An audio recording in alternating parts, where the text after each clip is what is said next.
Hello, everyone. Welcome to episode 62 of the show. I am Jennie, and I help multi-passionate creatives like you kick overwhelm to the curb so you can fit all of your shiny objects into a life and business you love.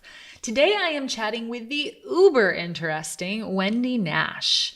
Wendy is a meditation and well-being accountability coach. She teaches startup founders and CEOs the art of introspection, which is useful for navigating the emotional, physical, and financial stressors they face when building a business. We're going to talk all about why introspection is so vital to well-being in this episode because I myself am super curious about the subject. Wendy has a somatic psychotherapy diploma, is currently studying for a mindfulness and compassion diploma at the Insight Meditation Institute, and has been practicing loving kindness among other types of meditation for almost 20 years now. Prior to that, she worked for a Swedish law firm in London and for Microsoft while living in France, and did clerical, shop, and volunteer work worldwide. Her story certainly illustrates why she has ended up where she is now, though, and I cannot wait to share it with you. So let's get into it. Hi, Wendy. How are you today? I'm good. I'm in Queensland in Australia, and it's sunny but freezing. Freezing for us, which is 10 degrees centigrade. I don't know what that is in Fahrenheit. I'm afraid you'll have to calculate that. I don't either, but I have some other friends that I speak to on a semi-regular basis who have been telling me how cold it is where you are, and we're in a hot spell right now. So I'm exactly the opposite of what you're dealing with. I'm sure we would love to trade each other right now. Well, we don't have bushfires, so we're happy about that already. Yeah, and I live in the desert where that problem is worse than the rest of the nation. So yeah, I occasionally wish I could escape and come to where you are. Sure. So I am really excited to chat with you because I haven't been able to delve into your area of expertise. This is kind of a first. But I want to start with the name of your company because it cracks me up. So tell us what it is and how that came to be. Okay. So it's Kindly Cut the Crap. So if you want to find me, it's kindlycutthecrap.com. I love it. And it's one of those company names. So I'm a very direct person, like straight to the point. You probably have figured that out by now. Yep. I just, I'm not interested in kind of doing what I should be doing. I mean, I'm a great believer in being kind. So that's where the kindly comes from. I also like words which have double meanings. So kindly means please, and it also means kind. So I like to play around with words. It has a nice sense of alliteration. And I've discovered it's one of those ones, business people, like, well, if you're serious about your business, then you should change your company name. Mm-hmm. But people never forget it. And people really just like the freshness of it. And there's something about the customers and the clients that I attract, people who warm to me, like that sense of being direct and just cut to the chase. So that's how it came about. I love it for so many reasons. I think one is that it deviates from the norm, exactly like you say. If you don't, everyone says to take yourself seriously and you have to toe the line, and being multi-passionate, we break rules all the time. So I already knew you were one of us just because of that. But I do like the play, the kindly. I have a bumper sticker that says "Just be nice," and I have my issues with being nice as someone who was a perpetual people pleaser for a majority of my life. But I still think that is a message that we should see every day anyway. So I love how you kind of brought that component into it as well. Direct, but nice. That is exactly how we should all strive to be, right? Thank you. Thank you. It's good to have a mix. Like some people are like, I would be terrible in politics.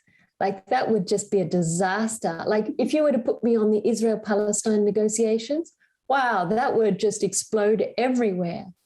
So there's a time and a place for these things. So for me, in my business, it's good. But if I were with somebody who was equally like that, we'd probably just kill each other or something. My partner is much more delicate in the way that he frames things, much more thoughtful, I think. So it's good to have the combination. I think that balance is probably really important to have. So that makes sense. So I want to dig into your journey, sort of where you started, what brought you to where you are today. And one of the things I wanted to kind of get into was you speak really openly about failing out of school more than once. And I want to know if you think that was because you just weren't inspired enough or hadn't found the right passion. Just a question for you as you kind of give us the bullet points of your life journey. Yeah, so I'll just speak to that one straight up. So I actually had a nightmare last night, as it happens. And I woke up a little bit early and I was a bit like, oh, I've had this kind of thing. And I was sitting there and I was having to do an exam and I had no idea how to answer the questions. And I just was really, really scared. And it just brought me right back to my high school years. And so I did really fail school spectacularly well. I had a very complicated early life. My younger sister, when I was about 1, she was born with a terminal illness, and that went on for about 18 months. And then 3 of my grandparents died a couple of years late, within the next couple of years. Admittedly, they were in England, but my family were completely unsupported here. And about, I think, 2 or 3 years after that, my father got ill. And then 4 years later, he died. So by the time I was 13, I knew a lot about mortality. Wow. I had also experienced a lot of bullying at school. I couldn't connect with people. And my parents they had both been raised by servants and went to boarding school. So they didn't really have this idea that you had to be hands-on with your kids about their education. They just said, well, the school does that because in their instance, that's exactly right. Or servants do it, not the parent. The parents don't do it. So they didn't really have this idea that they needed to be really engaged at sitting down, let's do our homework together. So they didn't have that sense. So, and it was also like, I'm born in the mid-60s, and it was a time of really thinking about things. And I guess my parents came to Australia a couple of years before I was born. And the freedom that they got, I hadn't thought about this before, but the freedom that they got on arriving in Australia at a time, the late 60s, early 70s, the sexual revolution, a huge, women were understanding what new roles they could do, where they could be, how to be. So my parents, because I'm the only girl, my parents kind of had me as a bit of a test run for schools. So I went to a private school. And then I actually missed the bus and I ended up in the wrong side of town because I was so little and I couldn't read the bus destination. I just got on the wrong bus and then they couldn't find me. So they like why you would do that, I have no idea. But and so they moved to another school, which was a hippie school. And so I was having a great time. But then they said, oh, well, I'm not learning anything. And so they put me into a state school. But I missed out. They put me in year 3, but I'd missed out on real foundation stuff about reading and writing. And they said, well, you're smart, you'll pick it up. And they just didn't have that sense that some children, I think, can pick it up and just work it out. I didn't have that disposition. So I missed out on that. So as long as I could copy, I could do it. But I don't have that sense of, I'll just try and figure it out for myself and then see what happens. It's just not my disposition. So I just need someone to introduce me. And then once they introduce me, then I'm good to go. But I just needed that. And so then I got to the end of primary school and I went to an alternative high school. I actually failed the entrance exam to the private school because, of course, my skills at doing exams was completely terrible because I couldn't copy. I didn't know how to do exams, actually. There are people that really it's the test taking that is problematic for them. So maybe that was the case for you as well. I think that's true. And then I went to an alternative school, and then my father died a year later, and my mother was really angry. It was very complicated. He decided he was terminally ill, and he had seen a lot of death already in our family, and he didn't want us to go bear witness to that suffering that comes from being a carer. So he decided he would up and leave without warning. And he wrote us all letters, and we came home, and that was that. Then 6 weeks later, we found out he died in a hospice in England. So for your audience, if anybody has this idea that they will just up and leave and that's the best way to do it, don't do that. I can tell you that, like suicide, I think suicide, it can feel like I'm a burden on the family, a bit like that sort of situation that I just described. But just because you don't feel loved, or just because you feel you're a burden, doesn't actually mean to say you are. Mm-hmm. So you've asked me about kind of where did I come from? So that's where I kind of came from. And then I went to Sweden on student exchange, and I failed all the schools there. I think I was in 3 different classes in 1 year because I kept failing all the academic standards. And then I came back, and I was completely out of my depth. I went into what we call year 11. So is it the first year of senior high school? And I had already missed a whole year because I'd been in Sweden. I came back, and my mother didn't want to pay any more school fees because it was this kind of alternative school. So she was really fed up with having a dependent child. So I just decided I would work. And that was the best thing I ever did. I did shop work for about 5 years.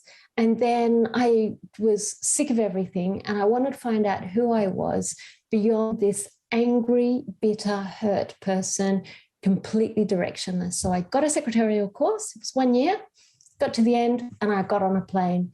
And then I started to figure out who I was. And I just did the secretarial job as a kind of means to an end. But I lived in England. I lived in France. I worked for Microsoft in Paris, as it happens. Yeah, you worked at a law firm and Microsoft. I mean, you're not an underachiever. That's why I asked this question. I was just curious what you think was the reason for that struggle when you clearly have the abilities within you, Yeah. And I think that's what was baffling, because people went, well, she's really clever, so she should be able to figure it out for herself. And it was that sentence there that was the problem. Mm. So I found my report cards. I moved interstate recently, and I found my old report cards, and the high school teacher's going, Wendy's written skills is way below her ability. But my parents, my mother by that stage, was so overwhelmed by her rage and the sense of burden of having been left as a single mother, that she just was sick of it all. And she just checked out as a parent to a great extent. That makes me wonder, and where you can elaborate on this. You are a meditation coach, and I want you to sort of explain to my audience what exactly that means and what it entails. But do you think that your upbringing led you to seek tools for coping like meditation? Totally. So I met my ex-husband in France. Oh, actually, it was in London, and then that's why I moved to France. And then we came back here, and we were sort of trying to sort things out, and it was a bit difficult. And then he went to Melbourne for a job, and then didn't come back. And I was just in this mess. I thought I had it all sorted out, as you do.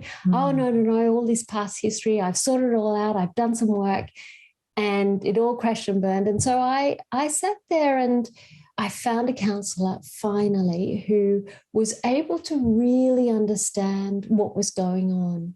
So a lot of psychologists and psychotherapists, a lot of psychologists are into cognitive behavioral therapy, and that works really well for people who don't have a huge complex personality stuff. So, and she was a very strong Zen practitioner, and she said, you are so wound up like a clock, you need to meditate just to chill. And it was really good. The combination of actually somebody understanding what was going on for me and meditating was this fantastic combination, because it meant then I was able to share my story with somebody who really, really got me and was able to feed back to me where things were going wrong in a really warm, kind way. And then what I did is with the meditation is I would meditate and then I'd think about what I did, what she said, and I slowly kind of unlearned this. I mean, I had anger management issues. I can imagine. Your voice is so soothing. It's almost hypnotic. And I'm trying to figure out how you got here because I'd be pretty pissed too, Yeah. Like there's no two ways about that. And I just practiced. So I meditated. And by that, I don't mean that here's a tip for your listeners. I was looking at your website and I thought one of the things is, how do you listen to your own voice? How do you seek clarity in amongst the desires of different things? This is where I have really come to see is a really helpful way of doing it. And you don't have to meditate. Meditation isn't for everybody. But maybe you're a runner, or maybe you like to clean the house or go for a long drive or something. I think it's good to do something where you're moving. So cleaning or walk or run, something like that. Or in my instance, I like to meditate. But you bring to mind the problem that you've got. So you might have, I'm sure you have maybe an interaction you had today and it's kind of slightly irritating you. Or maybe you've got a bigger problem about your business. And as you bring to mind the problem, simply asking, what am I not seeing about this?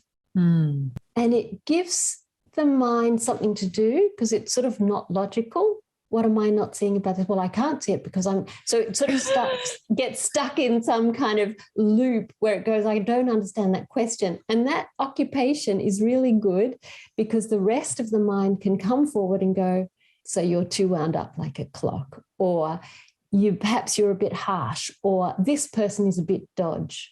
So whatever it is, it gives a chance for that voice to come forward and for you to hear your own voice. Mm-hmm. That's my favorite thing. Some people who are the more doers and get on with things, that's what they like. Some people who are more thinkers, and I'm very much on introspection, but some people who are more introspection, they like to calm the body and mind. And so do breathing or just give a chance to settle the mind and body. And that may be useful to do or may not. But I like that one because it gives me the answer without me having to think about it or work for it.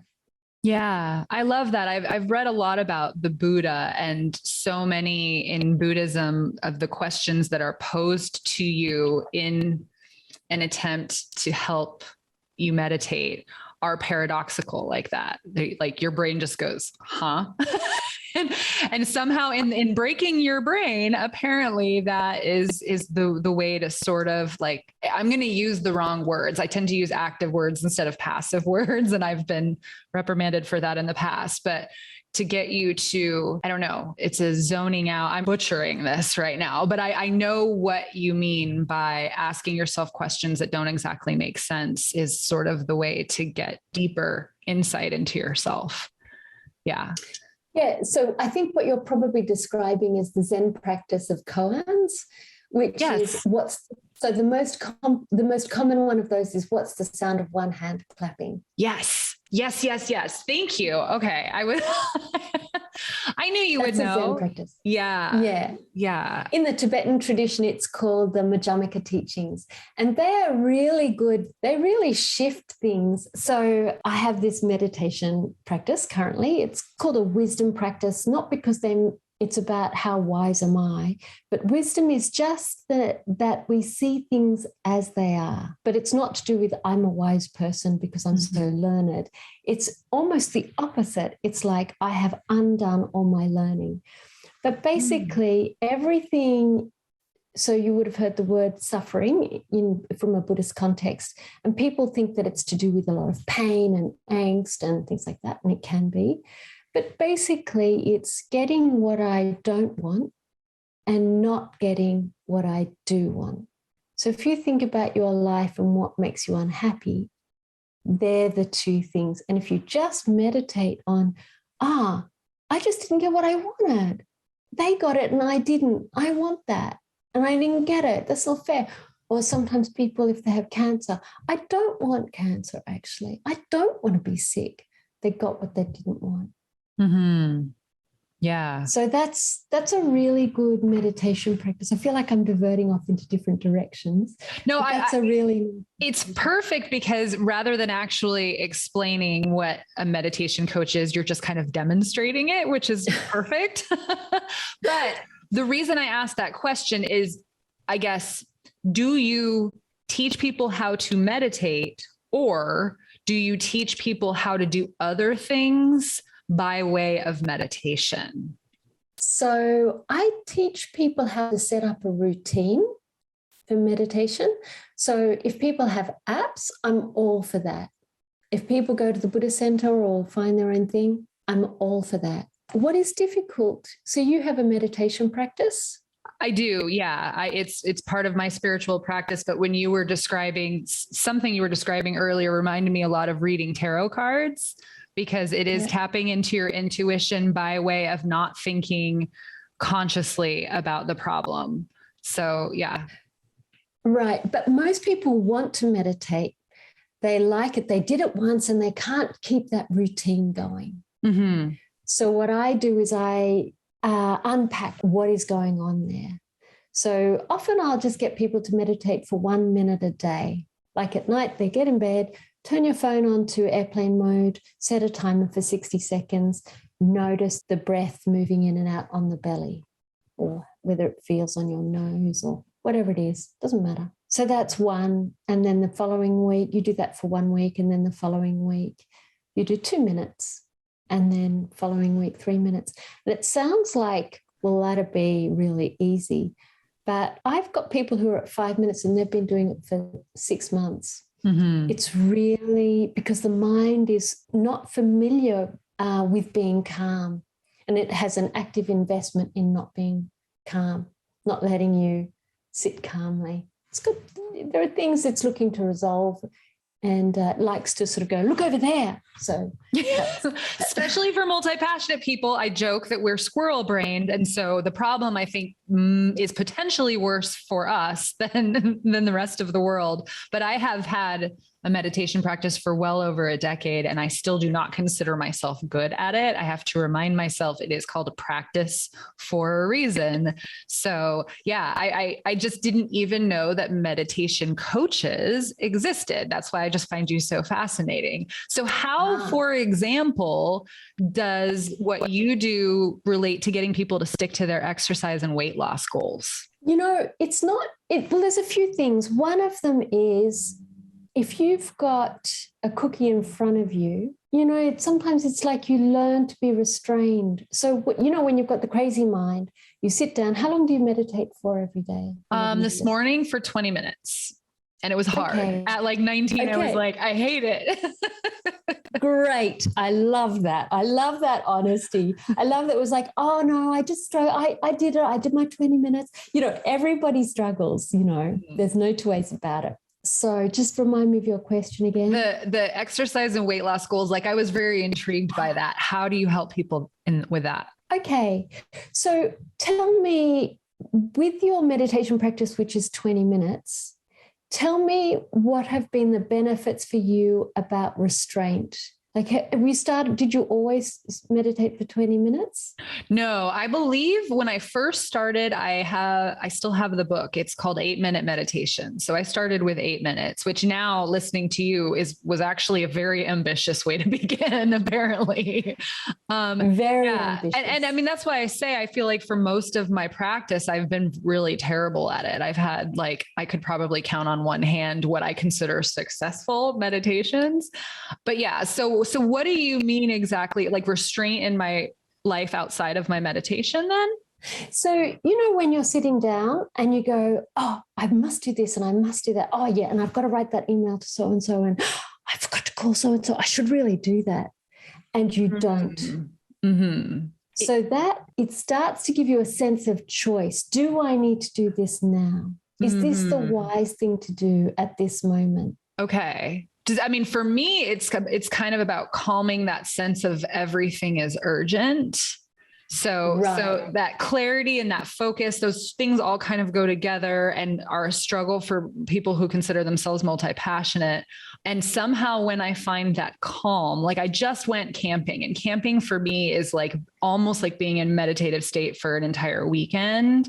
And I came back and 98% of what was on my to-do list when I got home no longer seemed urgent. Like I could cross most of it off probably. So it helps me with that, but I'd never thought about it in terms of actual restraint, like keeping me from reaching for that cookie. I hadn't considered that it could help with that too.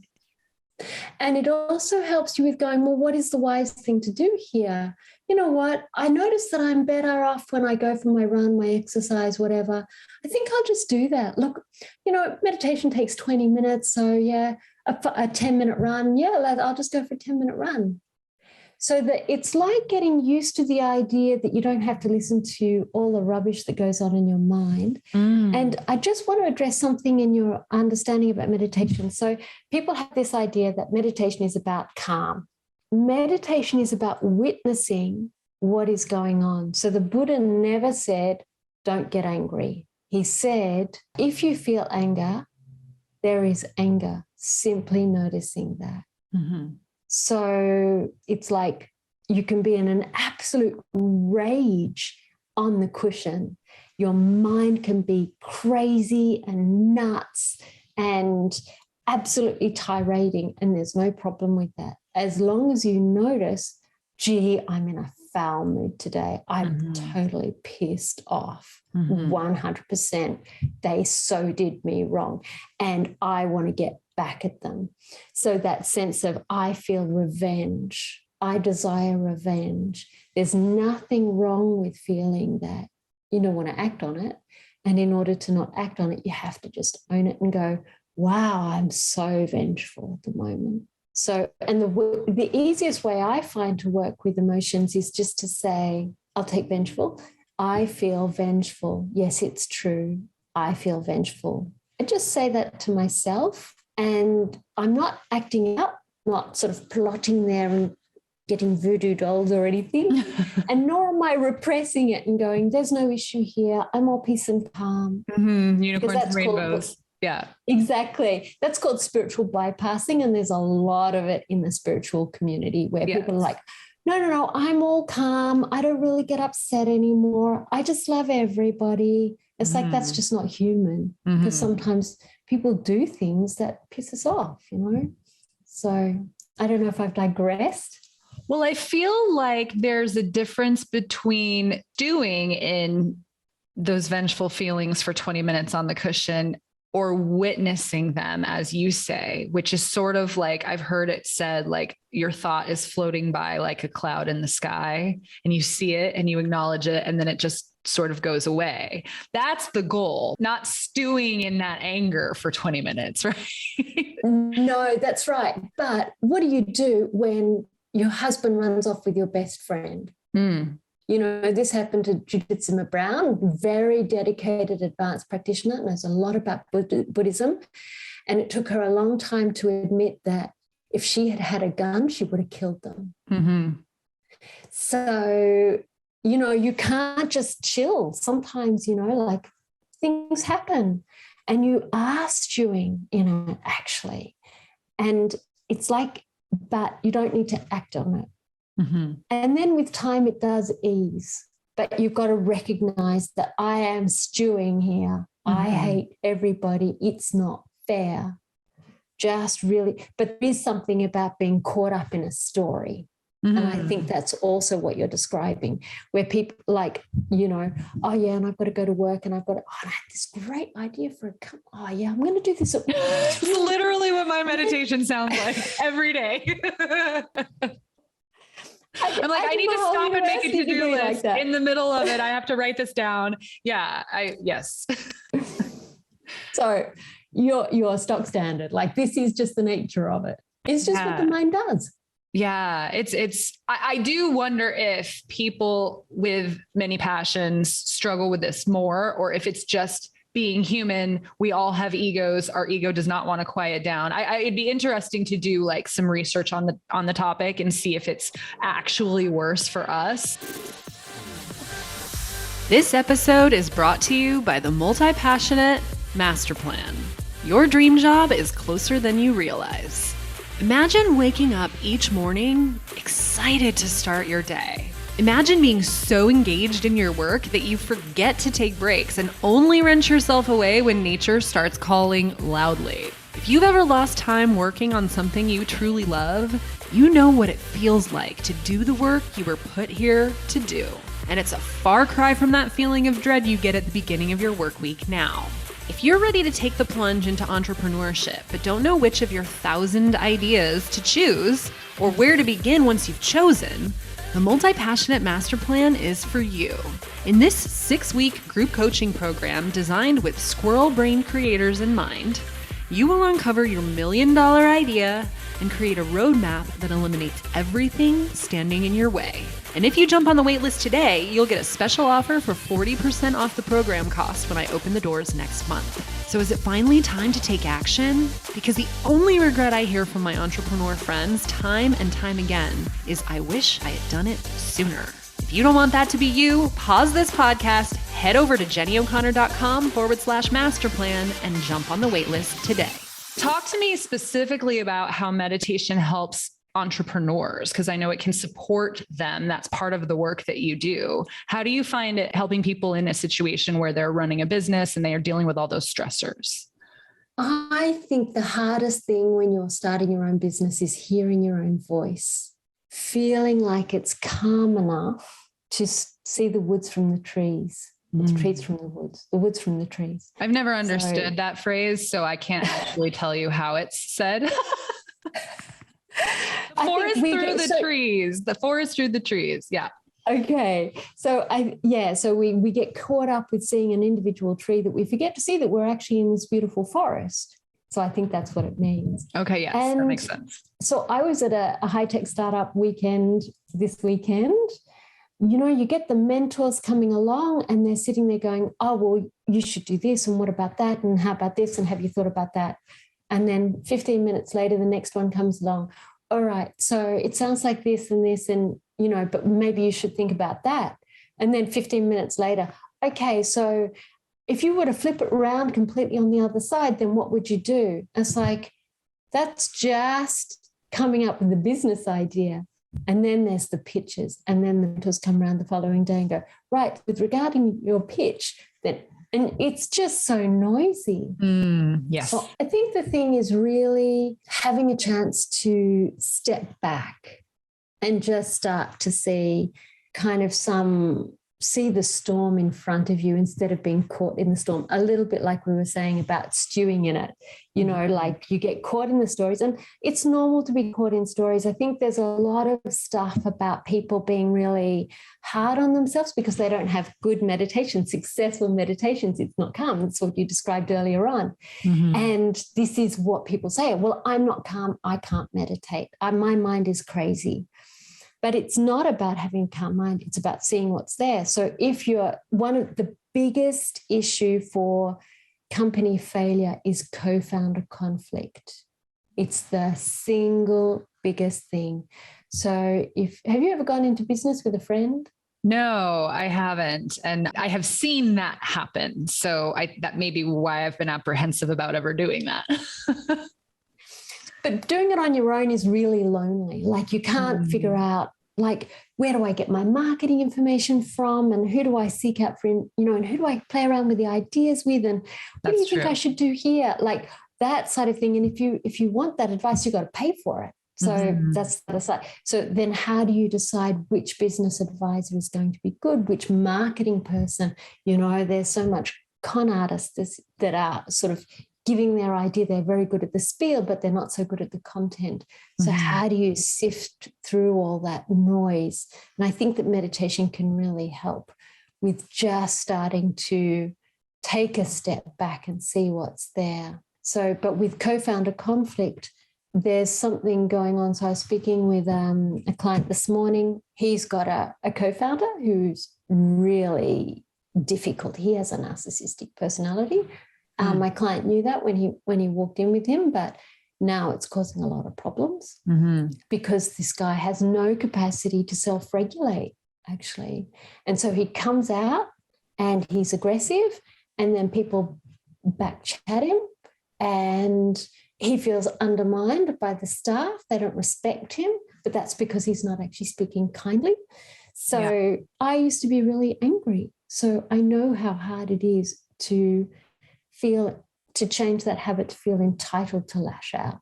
You said this and you haven't done that and it's not right. So learning to kind of hold back from saying something. It's that restraint. It comes full circle. Okay. Exactly. It's about, just holding back and giving the body a chance to do something different. So acting rather than reacting. Yeah, I think the current terminology is responding rather than responding. Correct. Yeah, exactly. Okay. Responding rather than reacting. That makes sense. So if someone is an overwhelmed entrepreneur, which I feel like a lot of my audience can relate to, what is your advice for how often and how frequently they should meditate? I mean, I know you said like a minute for some of your clients. Is that like the starting point? That's a really good starting point. And if you don't have time or your mind's too active, people who've got kids, if you've got toddlers, my goodness, that's like way too much. You can't even get to the loo. Exactly. Exactly. Yeah. We call it the loo, like it's so hard to get to the toilet. I can't even spend 2 seconds on my own when you just leave me alone. I don't want anybody to touch me. Right. So I don't have children. So I just know that. I don't either, but I know you're speaking to all of the moms that I know. So I'm going to give some meditation practices that I think will be helpful for people, which takes no time out of the day. And if the 1 minute thing is something a person can do, then that's great. But no matter. People who are completely flat chat, stressed out. So one thing to do when you brush your teeth in the morning and the evening, you get the basin, you clean it down, and you get a cloth and you wipe it out. It's called leave no trace. I think it's a Zen practice, actually. It sounds very Japanese. And then it means that next time you go to the basin, you've got a lovely, clean basin. If you've got a cup of tea, then you get the cup of tea, you wash it, you dry it, you put it in the cupboard. So then you don't have that huge, big clutter. When you have your shower in the evening or in the morning, you just wipe it down after you've had your shower, and then you don't actually have to clean on it. So you don't have all these big, huge cleaning things to do on the weekend because you do it as you go along and you live then in a nice home. Yeah. Yeah. So I love that. It's really good. And it makes us feel like it's not a big thing, but so there's a couple of things that happen there. So you're a yoga practitioner, I think, aren't you? Yes. So you can really engage with the physicality of that movement. So as you wipe it down, really engage the body as a yoga practice. So that's that. But also what it does is when you do it, it's like, I shouldn't, and I'm really resentful and my partner doesn't do any cleaning and it's not fair and my kids are really irritated and oh my God. Then you can be aware of that, and it gives an opportunity to go, wow, actually, I'm like a horrible person at the moment. I'm full of resentment, and my partner's going to walk in the door and I'm just going to unleash on them. It's like, yeah, that's not a great look either. So that's the other one. So, and it just slows everything right down. It just brings you right back to here. So that's just one meditation practice. There's another one, if you just don't have time, is as you walk. So you might have a house which has got a corridor. And as you walk on that corridor, it's quite good because you're at home, is to feel the sensations of the tiles, the carpet, the floorboards, whatever it is. Just feel what it feels like to walk on that surface. And every time you go from one room to the other, as you feel that, just notice what it feels like. You don't have to do it all the time. We're talking 3 steps at a time. Just as you enter that corridor, stop pay attention. That's it. There's another one where if you're outside, just noticing what noises and sounds are coming your way and how you're responding to that. Yesterday, I was meditating outside. I've moved into this new house and I have new neighbors. And I just sat down. It was all lovely and calm, bit of tweet, tweet, tweet, tweet. And then it's like, g'day, Dave, and how you going? And yeah, let's do those bricks. Ka-thunk, ka-thunk, ka-thunk, ka-thunk, ka-thunk. And then they finished doing the bricks. And the neighbors on the other side, they had their dogs going. They were a bit kind of rampant, those dogs. They're and then they were like, hi, Jennie, how you going? And then that finished. And then it's time to mow the lawn. Oh, so my gosh. While I was meditating. And so I was able to kind of really register, how was my body? And I was fine with everything, but I didn't like the lawnmower, actually. That was the one that broke it because it kind of penetrates into the body. Mm-hmm. So that's another one. So just as you're walking along. And this is one of my favorite ones. And I think this is actually kind of a sanity one. I think Pema Chodron calls this one cheerfulness practice. So I don't know if you've ever heard of Pema Chodron. She's a very well-regarded American Buddhist nun in the Tibetan Buddhist tradition. She wrote a book called When Things Fall Apart. That's a very well-known book. And she says, as you can go back to yesterday, so I think 24 hours yesterday. So when you get into bed, this is quite a nice thing to do to feel like a bit more positive. And just pay attention to anything that was pleasant or kind or good or just was enjoyable. So, or something that someone did for you. So it's the end of the day for you today. Mm-hmm. So if you think, did anybody make you breakfast or a meal or a cup of tea or anything today?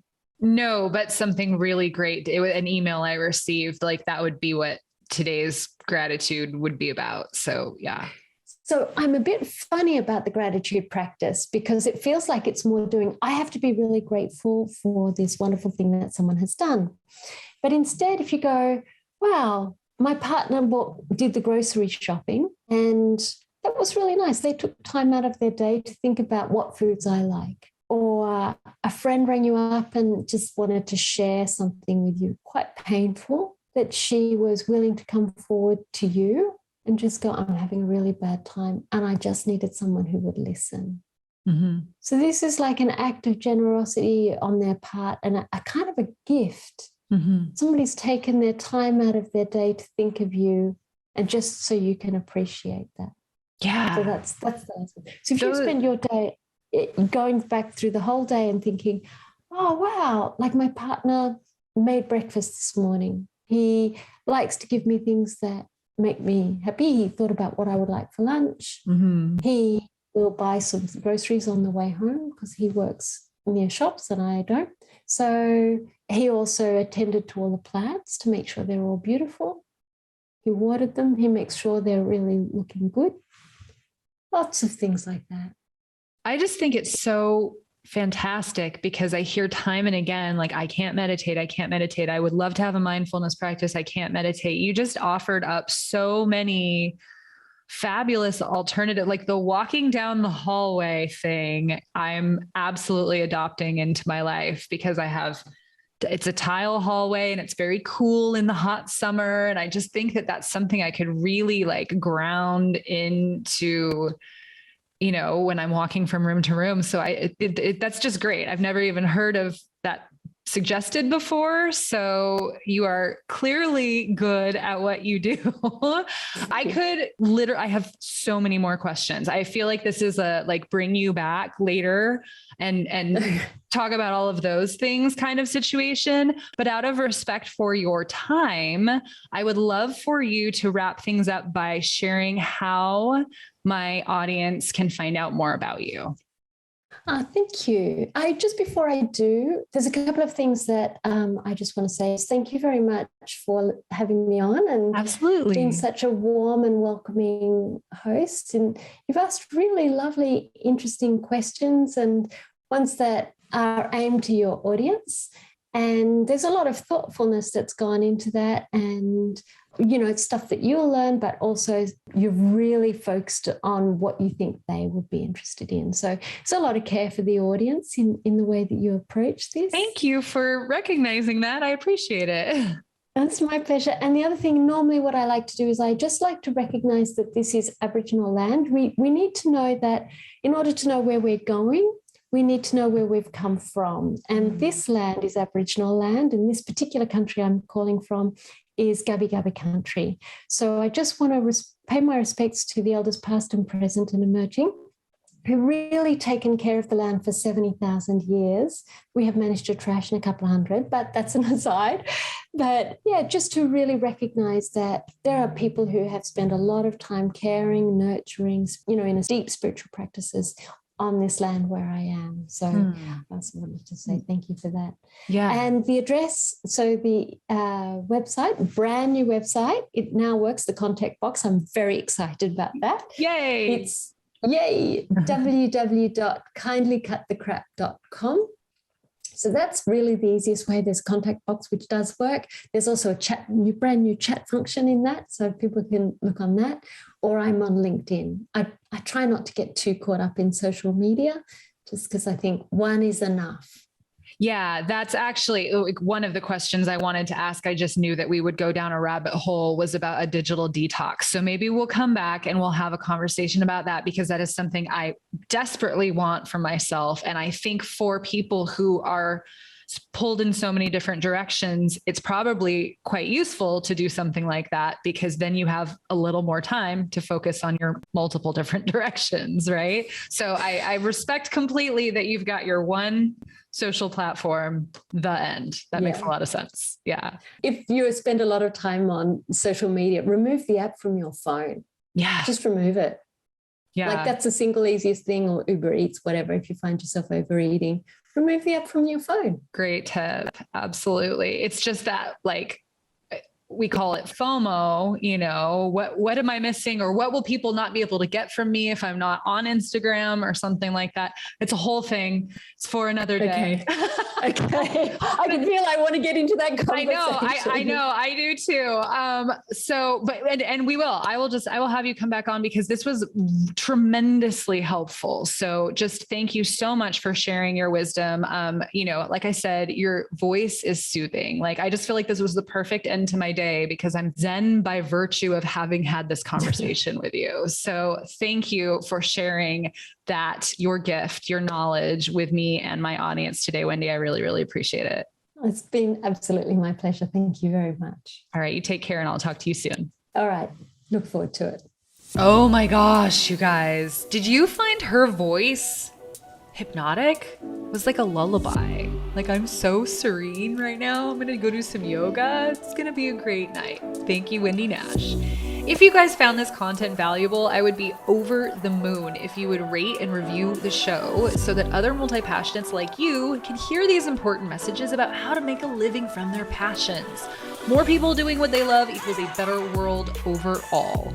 I would also love to hear from you. Join me on the socials at Your Creative Fairy Godmother, and shoot me a DM on Instagram anytime. Anytime you want to ask a question or give feedback or suggest an episode topic, whatever you want, I got you.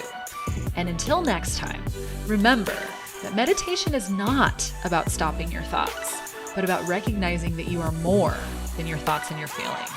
Now get on out there and do the thing.